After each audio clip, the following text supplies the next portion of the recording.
একটা নওজওয়ান বিবাহ করে নিয়ে আসলো একটা মহিলাকে। 3 মাস হলো, 4 মাস হলো, 6 মাস হলো।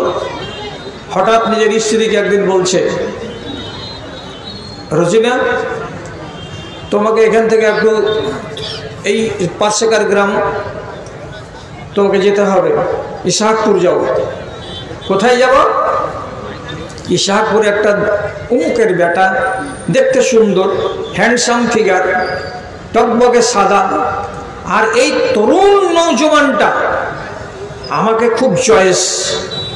তুমি ওখানে যাও, ওর কাছে গিয়ে তুমি ওর বীজ নিয়ে এসো। ভালো করে বুঝেন, ওর কাছে গিয়ে তুমি ওর বীজ নিয়ে এসো। বীজ মানে কি? ওর বীর্য তোমার রেহেমে করে নিয়ে এসো। এর মানে কি? আমি তোমার পুরুষ আছি, তুমি ওই ছেলেটার সঙ্গে গিয়ে সহবাস করো। আর সহবাস করতে গেলে তোমার রেহেমে আসবে ওই ছেলেটার বীর্য। আর ওতে যদি কি হয়ে যায়, বাচ্চা পয়দা হয়, তাহলে সে বাচ্চাটা হবে ওই ছেলেটার মতো ধপধপে, সাদা, সুন্দর, হ্যান্ডসাম। আপনি এটা বলেন, এই রমণীর সঙ্গে এই পুরুষটাকে ভদ্র আচরণ করছে, এটাকে ভদ্রতা বলা যায়? তাহলে কানে তুলে রাখেন। শুধু আমি 2-3টা উদাহরণ দিচ্ছি, দিয়ে শেষ করছি। একটা নারী যদি ঋতুবতী হয়েছে, রাত্রি 10টার সময় যদি তার স্বামী জানতে পেরেছে, বেইজ্জত করে বিছানা থেকে ঘাড় ধাক্কা দিয়ে তাকে জমিনে নামিয়ে দিয়েছে, গালমন্দ করেছে, এবং তার সঙ্গে আর খানা খায়নি, যে 4 দিন তার ঋতু হবে, তার হাতের ছোঁয়া কোনো জিনিস নেয়নি, যে 4 দিন তার মাসিক থাকবে, ওই মহিলার হাত থেকে 1 গ্লাস পানি নেয়নি, তাকে বিছানায় শোয়ার জায়গা দেয়নি, তাহলে যেই স্ত্রীটা না হতে গেলে একটা স্বামীর দিন যাবে না, রাত যাবে না, তার ঋতু হয়েছে বলে মেয়ে ছেলেটি এত খারাপ হয়ে গেল যে তাকে এইভাবে পরিত্যক্তা করে দিয়ে তাকে অমানুষের মতো করে এইভাবে ফেলে রেখে দেওয়া হবে? আপনি বলুন, এটা তারা ভদ্র আচরণ করেছে? সবই এগুলো হয়েছিল। আপনাকে 50টা উদাহরণ দেব। যখন এক এক করে এইগুলো সব ঘটনাকে আল্লাহর কোরআন রদ করে দিল, মেয়ে ছেলেকে জিন্দা কবর দিতে পাবে না, আয়াত নাযিল হলো, ওয়াইজাল মাউউদাতু সুইলাত বিআইয়ি যামবিন কুতিলাত। যখনই এই সূরাটা সে দেশের মানুষেরা জানতে পারলো, কিয়ামতের দিন যে কোনো লোক যদি নিজের কন্যা সন্তানকে মার্ডার করে দেয়, কিয়ামতের দিন তাকে মার্ডার কেসের আসামি করে আল্লাহ রাব্বুল আলামিন হাজির করবেন, তাকে জাহান্নামে যেতেই হবে। একটা আইন গেল। আইনটা যখন এলো, তখন তারা এর প্রতি সমর্থন জ্ঞাপন করে তারা একটা দিক দিয়ে তো ভালো হলো। তারপরে চলুন, আবার আল্লাহ রাব্বুল আলামিন আরেক জায়গাতে বলছেন, ওয়ালা তানকিহু মা নাকাহা আবাউকুম। এমন কোন নারীকে তোমরা স্পর্শ করিও না, বিবাহ করতে যেও না, যে নারীকে তোমার বাবা বিবাহ করেছে, যে নারীর কাছে তোমার বাবা রাত কাটিয়েছে, যার সঙ্গে শারীরিক সম্পর্ক কায়েম করেছে, এমন নারীকে তোমাদের জন্য বিয়ে করা হারাম জিন্দেগির মতো। এটা করতে গেলে নোংরামির অন্ত হয়ে যায়। যখনই তারা কোরআনের আয়াতটাকে জানতে পারলো, তখন আরব দেশের মানুষেরা যারা এই রোগে আক্রান্ত ছিল, তারা নিজেদেরকে সেখান থেকে সরিয়ে নিয়ে চলে আসলো। তো কমসে কম যারা এই রোগে আক্রান্ত ছিল, অসভ্যতার জালে ঘেরা পড়েছিল, তারা তো সে অন্ধকার থেকে বেরিয়ে আসতে পারলো।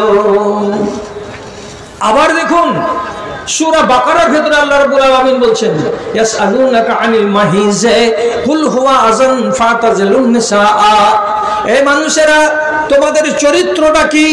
তোমাদের বাড়িতে যদি তোমাদের বিবিরা ঋতুবতী হয়েছে, তো তাদেরকে বেইজ্জত করে তোমরা ছাপের খাট থেকে নামিয়ে দিয়েছো। তার হাতের পানি নাওনি, তার হাতের খানা নাওনি, তার হাতের সেবা নাওনি, তাকে রান্নাঘরে যেতে দাওনি, তার হাতের পানি নাওনি। এমন আচরণ করাটা একেবারে অমানবিক কাজ। কাজে এমনটা তোমরা করবে না। আল্লাহ রাব্বুল আলামিন সূরা বাকারার আয়াত দ্বারাই দুনিয়ার মানুষকে বললেন, এটা আদমের মেয়েদের কপালে লিখে দেওয়া গেছে। পৃথিবীতে যত নারী জন্মগ্রহণ করবে সবারই নসিবে আল্লাহ রাব্বুল আলামিন মাসিক হওয়াটাকে লিখে দিয়েছেন।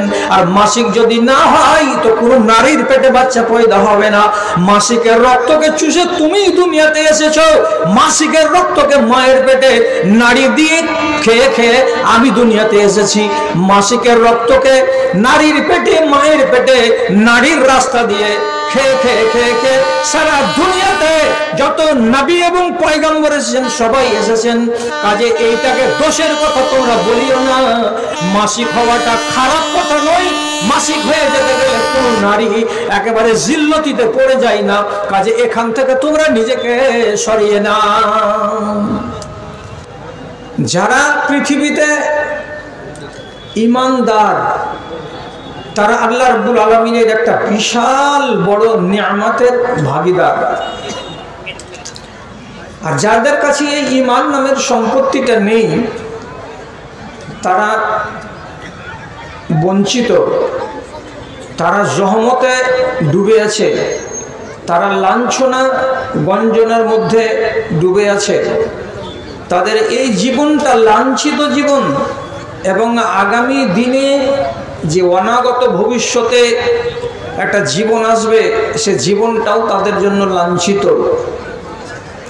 তাহলে একটু চিন্তা করে দেখুন তো, ভাবুন তো যে যারা আল্লাহর নিয়ামতকে পেয়ে সমৃদ্ধ হয়েছে তারা দুনিয়াতে কতটি বা কারা, আর যারা এই নিয়ামত থেকে বঞ্চিত থেকে গেছে তারা কারা এবং তাদের সংখ্যা কত।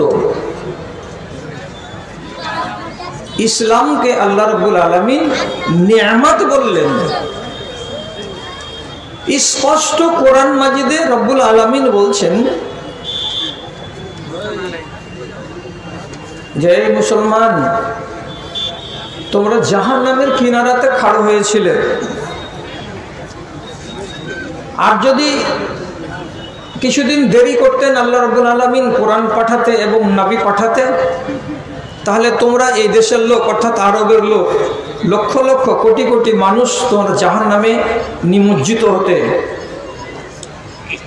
তো আল্লাহ এই কথাটাকে আমাকে আপনাকে স্মরণ করবার জন্য বলছেন কি, উযকুরু নি'মাতাল্লাহি আলাইকুম ইয কুনতুম আ'দাআ ফাআল্লাফা বাইনা কুলুবিকুম ফাআসবাহতুম বিনি'মাতিহি ইখওয়ানা। আল্লাহর সেই নিয়ামতকে স্মরণ করো, আল্লাহর সেই অবদানকে স্মরণ করো। যেই নিয়ামতটা তোমরা হাতে পেয়েছো কার মারফতে? তো আখেরি নবী রাহমাতুল্লিল আলামিন জনাবে মুহাম্মদুর রাসূলুল্লাহ সাল্লাল্লাহু আলাইহি সাল্লামের মারফতে। এই জিনিসটাকে তোমরা স্মরণ করো। যখনই নবীজি এই নিয়ামতে ইসলামকে দুনিয়াতে নিয়ে এলেন আর এটাকে তোমরা যখন কবুল করে নিলে তখন তোমরা জাহান্নামের আগুন থেকে বেঁচে গেলে। তোমাদের দুনিয়ার জীবনের লাঞ্ছিত জীবনটা এবং তোমাদের জীবনের যত গ্লানি ছিল, নোংরামি ছিল, অসভ্যতা ছিল, বর্বরতা ছিল সব দূরীভূত হলো। তোমরা দুনিয়ার মাটিতে একটা সভ্য জাতি হিসাবে আত্মপ্রকাশ করলে। তোমরা এই দুনিয়ার মাটিতে ইজ্জতওয়ালা জাতি হিসাবে নিজেদেরকে প্রতিষ্ঠিত করতে পারলে। তোমরা সম্ভ্রান্ত জাতি হিসাবে আল্লাহ রাব্বুল আলামিন তোমাদেরকে নিশ্চিত করে দিলেন। কার দৌলতে? ঈমানের দৌলতে, ইসলামের দৌলতে। এই জন্য রব্বুল আলামিন বলছেন এটা হলো তোমাদের জন্য নিয়ামত, এটা হলো আমার দান। এখন এটাকে যদি আপনি নিয়ামত বলে না মানেন, আপনাকে কার মুখ দিয়ে কার ভাষা দিয়ে বুঝাবো? তাহলে উদাহরণে আপনাকে বলছি, অস্ট্রেলিয়ার একজন কম্পিউটারের মাস্টার, 26 বছর বয়স, এক নওজওয়ান খ্রিস্টান। সে একজন ইমাম সাহেবের সামনে আরজি জানালো যে আমি যদি ইসলাম ধর্মকে গ্রহণ করি তাহলে আমাকে কি কি করতে হবে। 1, 2 নম্বর ইসলামটাকে জানবো আমি কি করে, ভালো মন্দের বিচার আমাকে করতে হবে। তো উনি হায়দ্রাবাদের লোক ছিলেন, তাকে এখানে ইংরেজিতে কোরআন মাজিদ দিয়ে বললেন যে আপনি এটাকে আপনার ভাষা ইংরেজিতে পড়েন। বেচারি একটানা 6 মাস থেকে 10 মাস পর্যন্ত কোরআন মাজিদকে স্টাডি করলো। শেষের বেলায় ওই মাওলানার হাতে এই খ্রিস্টান নওজওয়ান কম্পিউটার সায়েন্স নিয়ে লেখাপড়া করা ছেলে, কোটিপতির আওলাদ, কোটি কোটি ডলারের মালিক, ইসলাম কবুল করলো। তার দেশের সরকার তাকে বলল যে এরে বেকুব বুদ্ধু, তুই যে ধর্ম নিয়ে চলেছিস তার মেজরিটি আছে অস্ট্রেলিয়াতে, সারা পৃথিবীতেও মেজরিটি, কাদের তো খ্রিস্টানদের। আর এমন মেজরিটির দিনকে ছেড়ে দিয়ে তুই কার কথাতে পড়লি, পড়ে একজন আতঙ্কবাদী, নাউজুবিল্লাহ, নবী মুহাম্মদকে বলা হচ্ছে কি যে আতঙ্কবাদী, একজন আতঙ্কবাদীর কথা তুই মেনে নিয়ে নিজেকে মুসলমান বলতে গেলি কেন? উনি তখন একটা 8 পাতার পমফ্লেট লিখলেন, একটা প্রতিবেদন লিখলেন, আমি কেন ইসলাম কবুল করলাম। তার প্রতিবেদনের গোড়াতে তিনি দেশের মানুষকে এবং সারা পৃথিবীর যারা ইংরেজ তাদেরকে উনি জ্ঞান দিতে গিয়ে বললেন যে আমি কেন ইসলাম কবুল করলাম, তার জবাব হলো এই আমার 8 পাতায়। ওনার জবাবের ভিতরে মিষ্টি মিষ্টি আমি 2টা জবাব আপনাকে দিচ্ছি। উনি তার পমফ্লেটে লিখেছেন, ইসলাম ডাকাতদেরকে ধরে ধরে ইমানদার বানাই, মানুষ বানাই। ইসলাম মূর্খদেরকে ধরে ধরে শিক্ষিত বানাই। ইসলাম অসভ্য জাতিকে, যাদের ভেতরে সভ্যতা নেই, যাদের ভেতরে তাহজিব নেই, যাদের ভেতরে তামাদ্দুন নেই, যাদের ভেতরে ভদ্রতা নাই, এমন অভদ্র মানুষগুলোকে, এমন অসভ্য মানুষগুলোকে, এমন বর্বর মানুষগুলোকে সমাজের মূল স্রোতে নিয়ে এসে তাদেরকে সভ্য বানাই, তাদেরকে শরীফ বানাই, তাদেরকে ভদ্র বানাই। আমি এই জন্য ইসলাম কবুল করেছি। তাহলে ইসলাম অসভ্য মানুষকে সভ্য বানাই, অভদ্রকে ভদ্র বানাই, এবং যাদের ভেতরে তাহজিব তামাদ্দুন নেই তাদেরকে মুহাজ্জাব ও শরীফ ইনসান তৈরি করে। আমি এটা দেখেছি, আর দেখার পরে আমি ইসলামকে কবুল করেছি। এখন তার কথাটা কতখানি সত্য আর কতখানি মিথ্যা, আমি একজন মৌলবি সাহেব হিসাবে বা আমরা যারা মাওলানা নিজেদেরকে বলি, তারা সমাজের সামনে তো প্রমাণ করতে হবে যে কথাটা ঠিকই বলেছেন তিনি। আরবের যেদিন ইসলাম আসে এবং নবী হিসাবে নিজেকে নবী মুহাম্মদ সাল্লাল্লাহু আলাইহি সাল্লাম আত্মপ্রকাশ করেন, তার আগের যুগটাকে কি যুগ বলা হয় আপনারা তো সবাই জানেন। ওই যুগটাকে কিসের যুগ বলা হয়? জাহেলিয়াতের যুগ বলে না? তো মানুষগুলোকে জাহেলিয়াতের যুগ বলে কেন যুগটাকে আখ্যায়িত করা হলো, এবং মানুষগুলোকে মূর্খদের যুগ আর মূর্খ কেন বলা হলো, এটা তো জানারই কথা। তো আমি তো লম্বা যদি উদাহরণ দিতে লাগি তো তাহলে তো এটাতেই চলে যাবে 1.25 ঘন্টা টোটাল, যেটুকু আমার নামে সভাপতি সাহেব বরাদ্দ করেছেন। আমি অত দূর লম্বা করছি না, আপনাকে আমি মিসাল দিয়ে শুধু বুঝাবার জন্য বলছি। কোনো মানুষ একাধিক স্ত্রী রেখে দুনিয়া ছেড়ে চলে গেল, তো সেই মানুষের একটা বেটা আছে, প্রথম স্ত্রীর, ওর বাপের যে 2-3টা স্ত্রী আছে যাদেরকে রেখে মরে গেল, এগুলো তার মা। এই মাগুলোর ভিতরে যেই মায়ের পেট থেকে এই ছেলেটা পয়দা হয়েছে, ওই মাটাকে বাদ দিয়ে তার বাপের স্ত্রী যদি একটা 20 বছর 22 বছর 26 বছরের থাকে, তোকে আর বাপের বাড়ি যেতে দেয় না। কি বলে? এতদিন তুমি আমার বাপের স্ত্রী ছিলে, এই বাড়িটাতে তুমি ইজ্জতের সঙ্গে ছিলে, বাপ মরে গেল তার জন্য বেইজ্জত হয়ে তুমি অনাথ অসহায় হয়ে কোথায় চলে যাবে? তোমাকে অনাথ হতে দেওয়া হবে না, তোমাকে বেওয়া হতে দেওয়া হবে না। আমি বাপের বড় বেটা আছি, আমি তোমাকে বিয়ে করে নিলাম, তুমি আমার স্ত্রী হয়ে এ বাড়িতেই থাকো। চারটা লোক আওয়াজ করেন, এটা ভদ্রতা না অভদ্রতা? সংগ্রামপুরের লোক আওয়াজ করেন। বাপের স্ত্রীকে বিয়ে করে নিচ্ছে যে ছেলেটা, এটাকে আপনি কি ভদ্রতা বলতে পারবেন? কোনদিনই না। এত চরম নোংরামি আর এত চরম অভদ্রতা আর কি হতে পারে? এরা করেছে, এরা করেছে। আমি আর একটা আপনাকে বলছি, একটা নওজওয়ান বিবাহ করে নিয়ে আসলো একটা মহিলাকে, 3 মাস হলো, 4 মাস হলো, 6 মাস হলো। হঠাৎ নিজের স্ত্রীকে একদিন বলছে, রোজিনা তোমাকে এখান থেকে একটু এই পাশেকার গ্রাম তোমাকে যেতে হবে, ইসহাকপুর যাও। কোথায় যাব?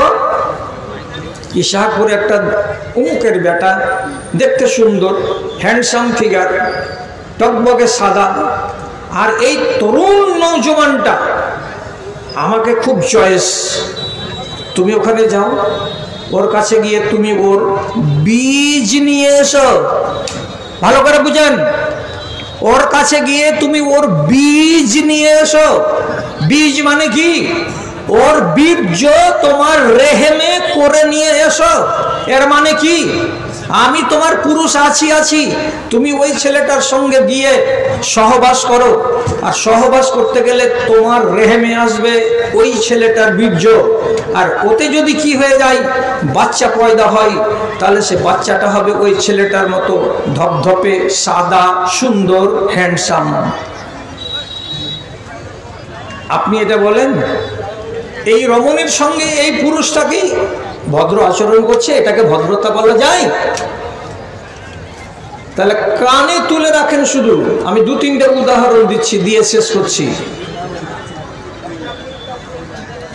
একটা নারী যদি ঋতুবতী হয়েছে, রাত্রি 10টার সময় যদি তার স্বামী জানতে পেরেছে, বেইজ্জত করে বিছানা থেকে ঘাড় ধাক্কা দিয়ে তাকে জমিনে নামিয়ে দিয়েছে, গালমন্দ করেছে, এবং তার সঙ্গে আর খানা খায়নি, যে 4 দিন তার ঋতু হবে, তার হাতের ছোঁয়া কোনো জিনিস নেয়নি, যে 4 দিন তার মাসিক থাকবে, ওই মহিলার হাত থেকে 1 গ্লাস পানি নেয়নি, তাকে বিছানায় শোয়ার জায়গা দেয়নি, তাহলে যেই স্ত্রীটা না হতে গেলে একটা স্বামীর দিন যাবে না, রাত যাবে না, তার ঋতু হয়েছে বলে মেয়ে ছেলেটি এত খারাপ হয়ে গেল যে তাকে এইভাবে পরিত্যক্ত করে দিয়ে তাকে অমানুষের মতো করে এইভাবে ফেলে রেখে দেওয়া হবে? আপনি বলুন, এটা তারা ভদ্র আচরণ করেছে? সবই এগুলো হয়েছিল। আপনাকে 50টা উদাহরণ দেব। যখন এক এক করে এইগুলো সব ঘটনাকে আল্লাহর কোরআন রদ করে দিল, মেয়ে ছেলেকে জিন্দা কবর দিতে পাবে না, আয়াত নাযিল হলো, ওয়াইজাল মাউউদাতু সুইলাত বিআইয়ি যামবিন কুতিলাত। যখনই এই সূরাটা সে দেশের মানুষেরা জানতে পারলো, কিয়ামতের দিন যে কোনো লোক যদি নিজের কন্যা সন্তানকে মার্ডার করে দেয়, কিয়ামতের দিন তাকে মার্ডার কেসের আসামি করে আল্লাহ রাব্বুল আলামিন হাজির করবেন, তাকে জাহান্নামে যেতেই হবে। একটা আইন গেল। আইনটা যখন এলো তখন তারা এর প্রতি সমর্থন জ্ঞাপন করে, তারা একটা দিক দিয়ে তো ভালো হলো। তারপরে চলুন, আবার আল্লাহ রাব্বুল আলামিন আরেক জায়গাতে বলছেন, ওয়ালা তানকিহু মা নাকাহা আবাউকুম। এমন কোন নারীকে তোমরা স্পর্শ করিও না, বিবাহ করতে যেও না, যে নারীকে তোমার বাবা বিবাহ করেছে, যে নারীর কাছে তোমার বাবা রাত কাটিয়েছে, যার সঙ্গে শারীরিক সম্পর্ক কায়েম করেছে, এমন নারীকে তোমাদের জন্য বিয়ে করা হারাম জিন্দেগির মতো। এটা করতে গেলে নোংরামির অন্ত হয়ে যায়। যখনই তারা কোরআনের আয়াতটাকে জানতে পারলো, তখন আরব দেশের মানুষেরা যারা এই রোগে আক্রান্ত ছিল, তারা নিজেদেরকে সেখান থেকে সরিয়ে নিয়ে চলে আসলো।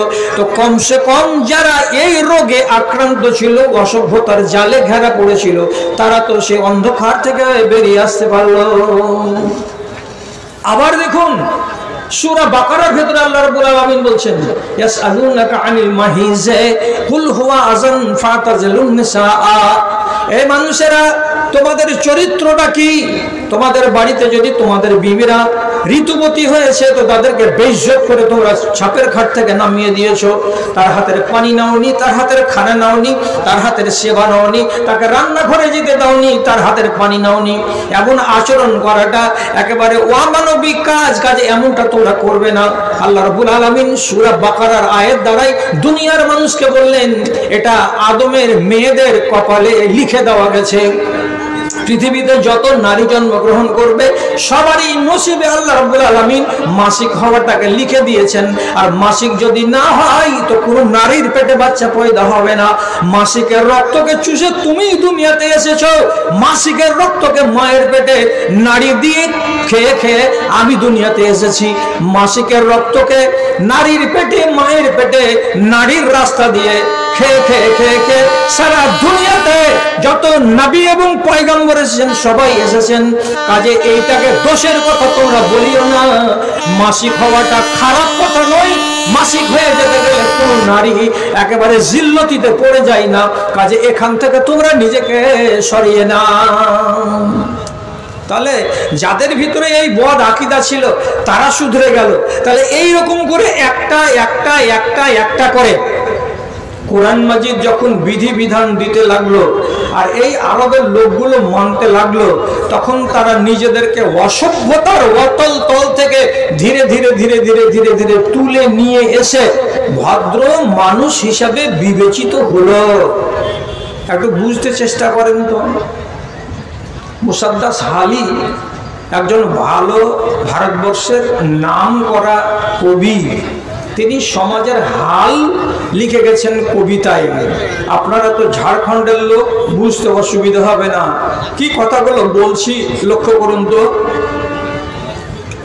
कुछ जुल्म ने शोले भड़काए, कुछ कुफर ने फितने फैलाए, सीनों में अदावत जाग उठी, इंसान से इंसान टकराए, पैमाल किया बर्बाद किया कमजोर को ताकत वालों ने, जब जुल्म सितम हद से गुजरे तशरीफ मोहम्मद ले आए, तशरीफ मोहम्मद ले आए। যখন জুলুমের দেশটা ভরে গেছিল, অন্যায় অবিচার অনাচারে দেশটা কানাই কানাই ভরে গেছিল, আর সে যুগের মানুষেরা সব ত্রাহি ত্রাহি করছিল, তখনই আল্লাহ রাব্বুল আলামিন এই নিয়ামত ইসলাম দিয়ে পাঠালেন। কার জন্য? মানবতার কল্যাণের জন্য। আপনি যদি আপনার মনটাকে এখনো আমার কথার সঙ্গে মিলিয়ে নিতে না পারেন, তাহলে আপনাকে আরো বলছি। হযরতে আবু যার রাদিয়াল্লাহু তাআলা আনহু যখন ইসলাম কবুল করবেন বলে মক্কায় এসেছেন, তো রাসূলুল্লাহ যখন জানতে পারলেন যে আবু যার ইসলাম কবুল করবে, বাইরে বসে আছে, তখন আল্লাহ পাকের নবী আবু যারের দিকে দেখলেন, আর দেখার পরে মুখটাকে ভ্যাংচিয়ে একটু এরকম করে টেহা করে ধরলেন, আর ধরে বলছেন, গেফার বংশের লোক ঈমান আনবে? এমন কেন করলেন? এ কথাটা কেন বললেন উনি? বলার মানে এটা দেখুন আমার দিকে। কেন? গেফার বংশের লোকেরা হলো এরা খুনি, এরা হলো লুটেরা, এরা ছিনতাইকারীর দল। ওই গ্রামের যতগুলো লোক আছে মেজরিটি পার্সেন্ট লোক ছিনতাইয়ের কাজে জড়িত। এরা কাফেলাকে লুটে নিত, জীবনের মানুষের যে জীবনকে মেরে দিত, আর দেওয়ার পরে তারা লুট করে দেশের মানুষকে জীবন ভয়দান করে বিপন্ন করে দিয়ে এরা ওই ধনমালকে অর্জন করে জীবন চালাতো। তখন নবীজি বলেছিলেন, আহারে তোমাদের গিফার বংশের ভেতরে কি কেউ ভালো মানুষ আছে যে যেই ভালো মানুষটা ঈমান কবুল করবে আর ঈমানের নিয়ামতে সজ্জিত হতে পারবে? তাহলে আপনি চিন্তা করেন তো, গেফার বংশের লোক সবাই যে এইরকম তা নয়, কিন্তু মেজরিটি পার্সেন্ট লোক এরা হলো কি লুটেরা, যারা লুট করে খায় কাফেলাকে, যারা ছিনতাই করে খায়। তাহলে সেই সমাজটা কেমন ছিল আপনি নিজে বলুন। আইডিয়া হয়ে গেল রসুলের এই কথা থেকে। আমি আপনাকে সাক্ষী দিয়ে বলছি, সঠিক কথা বলছি, হুদাইবিয়ার দিন যেদিন সন্ধি লেখা হচ্ছে সেই দিন একটা বড় তরবারিকে আটকাবে, তাকে বলা হয় ঢাল। এমন একটা ঢালকে হাতে করে রাসূলুল্লাহর মাথার উপরে ধরে আছে মুগীরা বিন শুবা, রোদ যেন না লাগে রসুলকে। আর একটা মুশরিক এসেছে কথা চালাবার জন্য, দুপক্ষের ভেতরে চুক্তি হবে বলে, তার নাম উরওয়া বিন মাসউদ। তো রসুলের এমনি করে বারে বারে কাফের হইয়াও দাড়িটিকে মুহাব্বত করে এমনি করে নাড়ছে। তো যখনই রসুলুল্লাহর দাড়িতে ও হাত দিচ্ছে, মুগীরা বিন শুবা ওর তরবারিখানাকে দিয়ে ওর হাতে লাগিয়ে দিয়ে বলছে, উফফিয়া দাকা আর লেহিয়াতে রাসূলিল্লাহ, এই রসুলের দাড়ি থেকে হাত হটা। নাপাক ইনসান, তুমি বেদিন, তুমি কাফের, তুমি নোংরা, আর তুমি রসুলুল্লাহর পাক দাড়িতে হাত লাগাচ্ছ। দুবার বেচারি এরকম করতে গেলে তো দুইবারই মুগীরা বিন শুবা ওকে ধাক্কা দিয়ে ওর হাতটাকে সরিয়ে দিচ্ছে, রসুলের দাড়িতে হাত লাগাতে দেয় না। তখন উরওয়া বিন মাসউদ ঠান্ডা মাথায় রাসূলুল্লাহকে বলছেন, এই লোকটা কে? তো রাসূলুল্লাহ বলছেন, কেন তুমি চিনতে পারো না? এটা তোমার ভাতিজা মুগীরা বিন শুবা, তোমারই ভাতিজা মুগীরা বিন শুবা। তখন চাচা নিজের ভাতিজাকে বলছে, গাসালতা সাওআতাকা ইল্লা ইয়াওমাইনি, এরে ভাতিজা, মাত্র 4 দিন 5 দিন আগে বানু কেনানা গোত্রের 13টা লোককে মার্ডার করেছিস তুই, এবং ওদের যত সামান ছিল আর 13টা লোকের উট ছিল সবকে কাফেলার নিজের বাড়িতে ভরে নিয়েছিস। 13টা লোককে মার্ডার করার পরে আজকে মাত্র 4 দিন আগে ইমানদারি কবুল করেছিস, আর করার পরে আজকে গরম দেখাচ্ছিস কি বলে? এই রাসূলুল্লাহর দাড়িতে তুমি একটা মুশরিক মানুষ নাপাক হাত লাগাতে যাবে না। কি বলছে? চাচা বলছে 8 দিন জুটেনি তোর 13টা মার্ডার করা, আর মুসলমান হওয়া তোর কয়দিন হলো? তো 4 দিন হলো। তাহলে আপনাকে কেন ঘটনাটা বললাম, আপনি একটু আক্কেল করে দেখুন তো, যেই লোকটা আজকে রাসূলুল্লাহর ছাতা ধরে আছে, সেই লোকটা গতকালকে কি ছিল? মানুষকে মার্ডার করা, খুনি ছিল। একটা নয়, দুটো নয়, 3টা নয়, 4টা নয়, 13টা লোককে মার্ডার করা। তাহলে কালকে যেই মানুষগুলো ছিল অসভ্য, হত্যাকারী, লুটেরা, মদখোর, ছিনতাইবাজ, এই মানুষগুলো এরা তাহজিবকে পেল, সভ্যতাকে পেল। এরা ভদ্র হলো কার দ্বারাই? তো ইসলামের দ্বারাই। কিসের দ্বারাই? তো নবীজির দ্বারাই। কিসের দ্বারাই? তো কোরআনের দ্বারাই। এই জন্য আল্লাহ রাব্বুল আলামিন কোরআন মাজিদে 2 জায়গাতে বললেন, ইসলাম হলো তোমাদের কাছে এটা নিয়ামত আমার আল্লাহর। ইসলাম হলো তোমাদের কাছে আল্লাহ রাব্বুল আলামিনের একটা অবদান।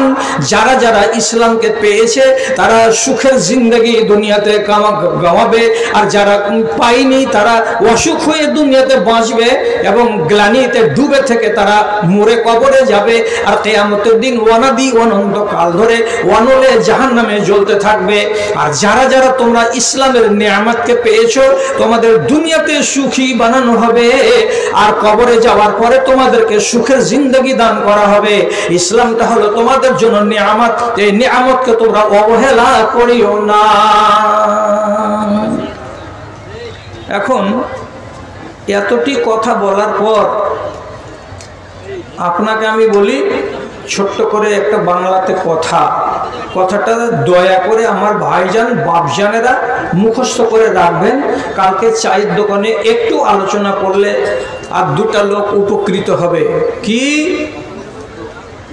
কোরআন মাজিদকে ধরে গতকালকার অসভ্য বর্বর চোর ছাচ্চোর লম্পট গুলো শরীফ হয়ে গেছে, ভদ্র হয়ে গেছে। আর সেই কোরআনকে আজকের জামানার শতকরা 85 থেকে 90টা লোক কোরআনের আইনকে আবার বুড়ো আঙুল দেখিয়ে অমান্য করে দিয়ে 1450 বছর আগে যেই লোকগুলো ইসলাম কবুল করার আগে পশু ছিল, অমানুষ ছিল, অসভ্য ছিল, বর্বর ছিল, তেমনি আজকের জমানার মুসলমানগুলো অসভ্য, বর্বর হয়ে গেছে, অভদ্র হয়ে গেছে। কথাটা মানতে পারা যাবে কি যাবে না আল্লাহ তুমি ভালো জানো। ওদের জিন্দেগিতে ছিল লাঞ্ছিত। কিসের কারণে? তাদের কাছে কোনো কানুন ছিল না। ওদের জীবনটা হয়ে গেল উন্নত। কিসের কারণে? কোরআন কানুন এলো তো মেনে নিল, আর নিয়ে তারা হয়ে গেল ভদ্র। আমার কথাটা কেন শুনবেন? পৃথিবীর মাটিতে মুসলমানদের ইতিহাসে 2 নম্বর ইমানদার ব্যক্তির নাম কি জানা আছে? ফজিলতের দিক দিয়ে, সম্মানের দিক দিয়ে, ইমানের দিক দিয়ে রাসূলুল্লাহর পরে উম্মতে হিসাবে 2 নম্বর যিনি, তার নাম হযরতে উমর রাদিয়াল্লাহু তাআলা আনহু। তিনি বলছেন কথাটা কি? কুন্না আযাল্লা কওমিন আযানাল্লাহু বিল ইসলাম। দুনিয়ার মানুষ শুনে দেখো, তার কথাটাকে সোনার কালি দিয়ে যদি লেখা যায় তো লেখা যাবে। তিনি বলেছেন আমরা ছিলাম ছোট লোকের বাচ্চা, আমরা ছিলাম লাঞ্ছিত জাতি, আমাদের মতো ঘৃণিত জাতি আল্লাহর দুনিয়ায় কেউ ছিল না। আমরা যতগুলো অন্যায় করেছি, যতগুলো অবিচার করেছি, যার ফলে আমাদের কাছে ইজ্জত বলে কোনো জিনিস ছিল না। আমরা ছিলাম একেবারে দুনিয়ার ঘাটিয়া ইনসান। কিন্তু আমরা আজ হয়ে গেছি কি সবচাইতে শরীফ, সবচাইতে ভদ্র, সবচাইতে ইজ্জতওয়ালা। কিসের দ্বারাই হয়েছি? তো বলছে ইসলামকে আঁকড়ে ধরেছি, যার ফলে আজকে আমরা দুনিয়ার সবচাইতে ভদ্র জাতি হতে পেরেছি। আমাদের মতো ভদ্র জাতি আল্লাহর দুনিয়াতে আর কেউ নাই। জি, এখন সেই যে আপনাকে বলছিলাম অস্ট্রেলিয়া মহাদেশের নওজোয়ান ছেলেটার কথা, ওর বইয়ে ওর পমফ্লেটের শেষের দিকে লিখেছে ইসলাম রিশতাকে মজবুত করেছে। আর আমাদের এই ধর্ম যদি আসমানি ধর্ম হলো তো রিশতাকে উঠিয়ে দিল কেন? রিশতা মানে কি? আত্মীয়তা। কাকে বলে? তো পরিষ্কার করে সে লিখেছে, ও শিক্ষিত লোকেরা, তোমরা আমেরিকার মাটিতে যাও আর ইউরোপের মাটিতে যাও, আর যাওয়ার পরে তোমরা বংশ দেখাতে পারবে। বংশ? যেটা কেমন কথা জি? বংশ দেখাতে পারবে মানে? এটা সত্য কথা। ইউরোপের মাটিতে খালা বলে কি জিনিস ছেলেরা জানে না, ফুফু বলে কি জিনিস তারা জানে না, দাদা বলে কি জিনিস তারা জানে না, নানা বলে কি জিনিস তারা জানে না। রিশতা শেষ হয়ে গেছে আমেরিকা এবং ইউরোপের মাটিতে। বেশিরভাগ শহরে, বেশিরভাগ দেশের ভেতরে একটা রিশতা মাত্র কায়েম আছে, তার নাম হলো মা। মা ছাড়া ওই দেশের মাটিতে আর কোনো রিশতা খুঁজে পাওয়া যায় না। আপনি বুঝতে পারেননি? বুঝতে পারেননি তো আপনাকে একটুখানি খুলে দিচ্ছি। একটা মহিলার 2টো বেটা, বাস্তব কথা বলছি, একটা মহিলার 2টো বেটা। তো 2টো বেটা জীবনে কোনোদিন ওর মাকে বলে না, এ কথাটা বলে না যে আমাদের বাবাকে, কথাটা ওই দেশে নেই, উঠে গেল। কেন উঠে গেল? তো বলছে 1 নম্বর ছেলেকে ভর্তি করতে গেছে স্কুলে, তো স্কুলওয়ালাদের উপরে এটা সরকারি কানুন চাপানো আছে যে কোনো বাচ্চার বাবার নাম জিজ্ঞেস করতে পারা যাবে না এবং কাগজে লিখতে পারা যাবে না। তার মূল পরিচিতি হলো তার মা। মা বলল আমার ছেলে এটা, ছেলের নাম লিখে নিল, মায়ের নাম লিখে নিল, বাবার নাম নাই না। বলছে বাবার নাম নাই কেন? সোজা সাপটা উত্তর হলো এটাই, এই মেয়ে ছেলেটি এই একটা পুরুষের সঙ্গে মিলন করেনি, এরা বিয়ে শাদীকে বিশ্বাস করে না, এরা কেমন জীবন কাটায় তো লিভ টুগেদার। যাকে ভালো লাগলো তার সঙ্গে 6 বছর থাকলাম, 6 মাস থাকলাম, 1 বছর থাকলাম, 1.5 বছর থাকলাম, ভালো লাগলো না ওর কাছ থেকে নিজেকে সরিয়ে নিলাম। এটার নাম হলো লিভ টুগেদার, মানে একসঙ্গে বাস করা। তাহলে বলছে এই ছেলেটার বাপকে, আমি কেমন করে বলবো এই ছেলেটার বাপ এই?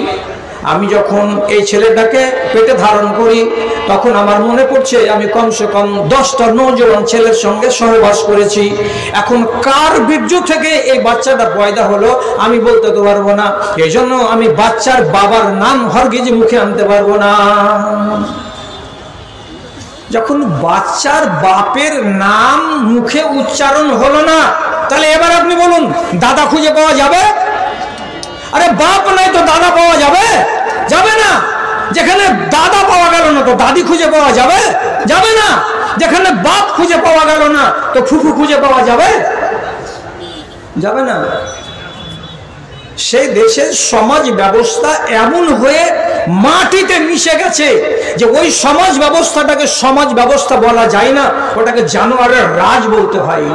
ও বলেছে তার পমফ্লেটের ভেতরে সমাজ ব্যবস্থা যদি থাকে, তাহলে আমি আমেরিকার এবং ইউরোপের লোককে বলছি, তোমরা যারা ভদ্রলোক, তোমাদের দেশের সমুদ্রের কিনারাতে যেগুলো বিচ আছে, বিচ মানে কি জানেন? বিচ মানে সমুদ্রের কিনারাতে বালুর চর পড়ে আছে, আর যেখানে সমুদ্রের ঢেউ এসে বারবার আছাড় খায় আর ওদিকে আবার ফিরে ফিরে চলে যায়। সমুদ্রের বিচে যাও, আর বিচে গিয়ে দেখো কত কত ছেলে, কত কত মেয়ে একদম উলঙ্গ হয়ে বালুর চরের উপরে পড়ে পড়ে আছে। মেয়ে ছেলেরা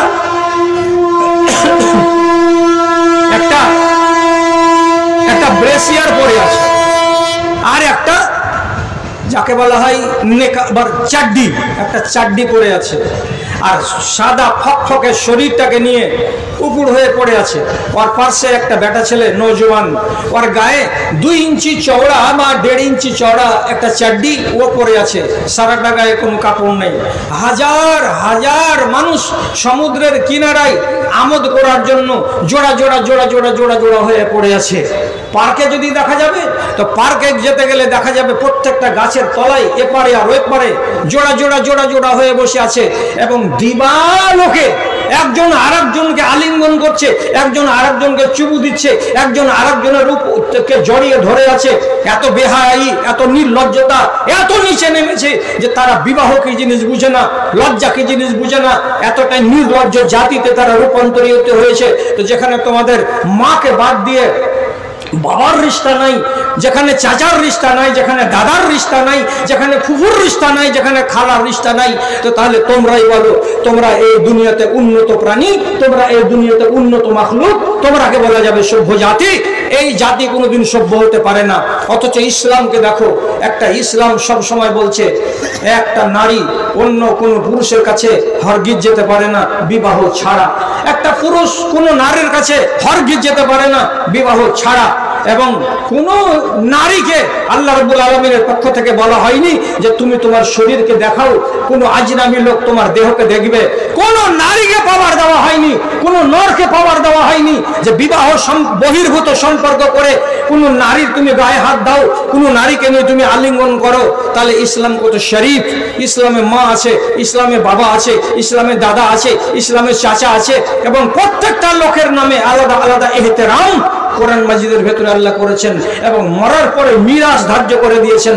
তাহলে এত মিষ্টি দিনটাকে আমি কেন কবুল করব না? কোটিপতির ছেলে বাপের সম্পত্তি পেয়েছিল লক্ষ লক্ষ কোটি কোটি ডলার, সব আল্লাহর পথে এবং দ্বীনের পথে ব্যয় করে দিয়ে আল্লাহকে মঞ্জুর ছিল এইটাই যে মাত্র 3.5 বছর পর এই বাচ্চাটা সাংঘাতিক রোগে আক্রান্ত হয়ে সমস্ত সম্পত্তিকে লুটিয়ে দিয়ে অল্প কিছু পরিমাণ ছিল, 30 বছর বয়স পার করতে পারেনি, শাহাদাতের মরণ মরে দুনিয়া থেকে বিদায় হয়ে গেছে। এটা কে? তো একজন ইংরেজের বাচ্চা। আপনি ইসলামকে কেন মোহাব্বত করবেন না? এই সংগ্রামপুরের লোক আজকে আপনি জবাব দেন, কেন করবেন না? কাফের যদি ইসলামকে সম্মান করে তো আপনি তো মুসলমান, আপনি কেন করবেন না? পরিষ্কার ভাষাতে বলছি, যেদিনের কথাটা বলছি সেদিন আবু সুফিয়ান একটা কাফের, ভালো করে বুঝুন। খুবাইব বলে এক সাহাবীকে শুলিতে চড়িয়েছে মক্কার হারাম শরীফের বাইরে। শুলিতে যখন একটা হাফেজে কোরআনকে চড়িয়েছে, কারা তো মক্কার মুশরিকরা দৃশ্য দেখতে হাজির আছে, কে তো আবু সুফিয়ান রাসূলুল্লাহর শ্বশুর, তখনও ঈমান আনেনি। পাশে নিয়ে গেছে তার ছেলেকে, ছেলের নাম কি মুয়াবিয়া রাদিয়াল্লাহু তাআলা আনহু। যখন শুলিতে চড়তে যাচ্ছে খুবাইব, তখন তিনি বলছেন, শুলির দড়িটাকে গলায় লাগিয়ে দেওয়ার পর সমস্ত লোকটিকে সম্বোধন করে বলছেন, এই লোকেরা আমার একটা কথা শোনো, কথাটা আমাকে বলতে দাও, তার আগে রশিটাকে টাইট করিও না, আমার মুখের শব্দটাকে শেষ হতে দাও। কি বলছো? আল্লাহুম্মা হাসিহিম আদাদা ওয়াকতুলহুম বাদাদা ওয়ালা তাবকি আহাদান ফিল আরজে আহাদা। তিনটে কথা। এটা কঠিন দোয়া। যখন দেশে মুলবিরা কুনুতে দোয়া পড়ে প্যালেস্টাইনের জন্য, বাবরি মসজিদের জন্য, আর কোন জায়গার জন্য, তো কুনুত পড়ার কালে এই দোয়াটা পড়তে হয়। এর মানে কি? শুলিতে চড়ে আছেন, গলায় ফাঁস লাগানো আছে, আর তখন তিনি আল্লাহ তাআলাকে বলছেন, আল্লাহ যতটি লোক আমাকে শুলিতে চড়াতে এসেছে, এই লোকটিকে আল্লাহ তুমি গুনে গুনে রাখো। তারপরে তিনি বলছেন ওয়াকতুলহুম বাদাদা, এরাকে নির্মমভাবে হত্যা করে দাও। তারপরে তিনি বলছেন কি, এদের চেয়ে কয়টা লোককে দুনিয়াতে মোটেই বাকি রাখিও না আল্লাহ, এদেরকে পয়মাল করে দাও, এদেরকে ধ্বংস করে দাও। তিনটা কথা বলে যখন ওর মুখ থেকে দুয়া বেরিয়েছে, আবু সুফিয়ান কি করলেন? লাব্বাদা ইবনাহু বিল আরজে, সঙ্গে সঙ্গে মুয়াবিয়া তার নিজের ছেলে, কেবল 14-15 বছর বয়স হবে, এমন একটা তরতাজা নওজোয়ানের ঘাড়খানাকে ধরে সঙ্গে সঙ্গে জমিনে শুইয়ে দিয়েছে, আর দিয়ে বলছে, বেটা মুয়াবিয়া, খবরদার মাথাটাকে চাড়িও না, খবরদার খাড়া হয়েও না, জমিনে পড়ে থাকো, জমিনে পড়ে থাকো। কেন বাজান, কেন বাজান? তো আরব দেশের লোকেদের কত বড় বিশ্বাস ছিল, তো চিন্তা করে দেখেন তো, মুসলমানদের নবী আর মুসলমানদের মুখ থেকে কোনো যদি দোয়া বেরিয়ে যায়, তো সে দোয়াটা সামনে যে পড়বে তাকে গিয়ে লেগে যাবে, আর এই দোয়াটা আল্লাহর কাছে রদ হবে না। কাজে যে দোয়াটা করছে এই লোকটা, এই দোয়া যদি তুই সামনে দাঁড়িয়ে থাকবি তো তোকে দোয়াটা লেগে যাবে। এই জন্য জমিনে পড়ে যা, উপর দিক দিয়ে দোয়াটা চলে যাবে, তোকে লাগবে না, তুই বেঁচে যাবি রে বেটা। আচ্ছা, আকীদাটা ঠিক নয়। দোয়া কারেন্টের মতো এইরকম করে যায় না। দোয়া হলো দেখতে পাওয়া যাবে না এমন একটা জিনিস, যার অস্তিত্ব আপনি চোখে দেখতে পাবেন না। তো ওর আকীদাটা কি, যে তুই জমিনে পড়ে যা, তোর গায়ে যেন দোয়াটা না লাগে খোবাইবে, আর যদি দাঁড়িয়ে থাকবি তো তোর গায়ে দোয়াটা গিয়ে লেগে যাবে। আর যেমন দোয়া লেগে যাবে, যে কথাটা বলছে, তুই কিছুদিনের মধ্যে মার্ডার হয়ে যাবি, মরে যাবি, তুই বাঁচবি না। তো আপনি বলেন তো, মক্কাতে 13 বছর ইসলাম টিকেছে, আবু সুফিয়ান ইসলাম কবুল করেনি, আর তখনকার ঘটনা বলছি, তো তাহলে একটা বেদিনের ভেতরে ইসলাম সম্পর্কে কত ভালোবাসা আছে বা মোহাব্বত আছে আপনি চিন্তা করুন। মানতে পারেন না সেটা আলাদা কথা। বেদিন যদি ইসলামের উপরে এত গাঢ় বিশ্বাস রাখতে পারে, তাহলে আপনাদের মতো কলেমা পড়ার লোকগুলো ইসলামকে ভালোবাসতে পারবেন না কেন? জবাব চাই, জবাব দাও। হিরাকাল বাদশার সামনে,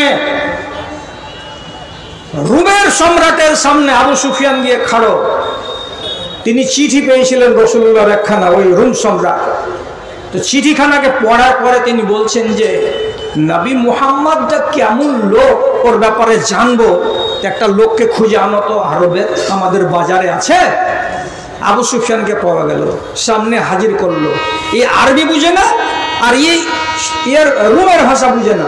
মাঝখানে একটা ট্রান্সলেটরকে দিয়ে আবু সুফিয়ান আরবিতে বলে, আর ট্রান্সলেটর তখন রোমের ভাষাতে রাজাকে বলে। রাজা একটা কথা বলে, ট্রান্সলেটর ওইটাকে তখন আরবিতে আবু সুফিয়ানকে বলে। আবু সুফিয়ান জবাব দেয়। 7টা-8টা প্রশ্ন হইল। কি প্রশ্ন? আচ্ছা, লোকটা কি ধন দৌলত চাইছে? আবু সুফিয়ান বলছে না। লোকটা কি সাম্রাজ্য চাইছে, গদি চাইছে, রাজা হতে চাইছে? বলছে জি না। ধন চাই না? বলছে না, চাই না।